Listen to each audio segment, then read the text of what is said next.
Margot Barallon, avec vous, on Oui. parlait de séries. Et vous nous conseillez de regarder une série, si je ne me trompe pas, elle est sur Netflix. Tout à fait. Dingue, hein? Ouais. Une série avec des agents du FBI, des serial killers, des crimes sordides. Mais attention, ça n'a rien à voir avec une série policière classique. Ah bon? Et non. Ça s'appelle Mindhunter, la 2e saison donc vient juste de sortir sur Netflix. Et je vous promets, si vous commencez, vous allez avoir beaucoup de mal à décrocher. Alors vous avez parlé d'agents du FBI, de serial killers, c'est quoi l'histoire? Alors ça se passe dans les années 70, au moment où justement l'Amérique est confrontée à une vague de crimes ultra-violents. Et le FBI va tenter une expérimentation, essayer de dresser des profils types de criminels pour pouvoir les arrêter plus vite.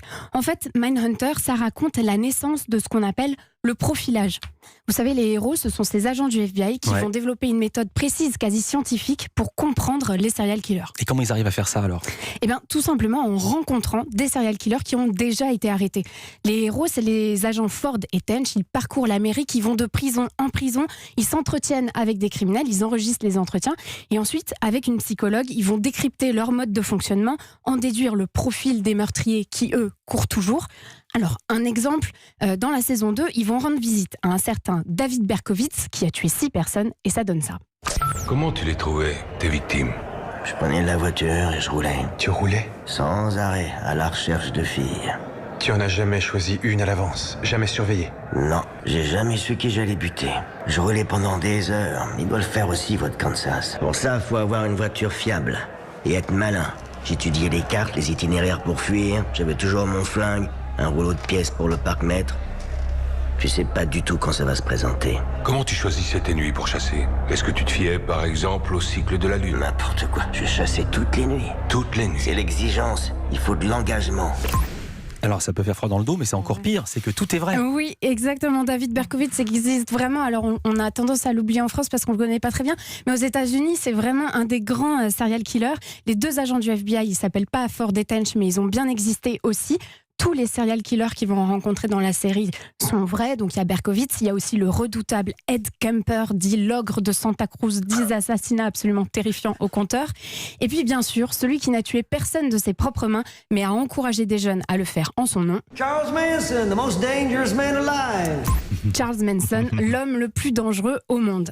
Alors évidemment, on imagine, il y a eu un travail de dingue pour coller au plus près à la réalité. Et le plus bluffant, c'est le casting. Si vous regardez la série et qu'ensuite vous allez chercher les serial killers sur Internet, vous verrez à quel point les acteurs leur ressemblent. C'est absolument incroyable.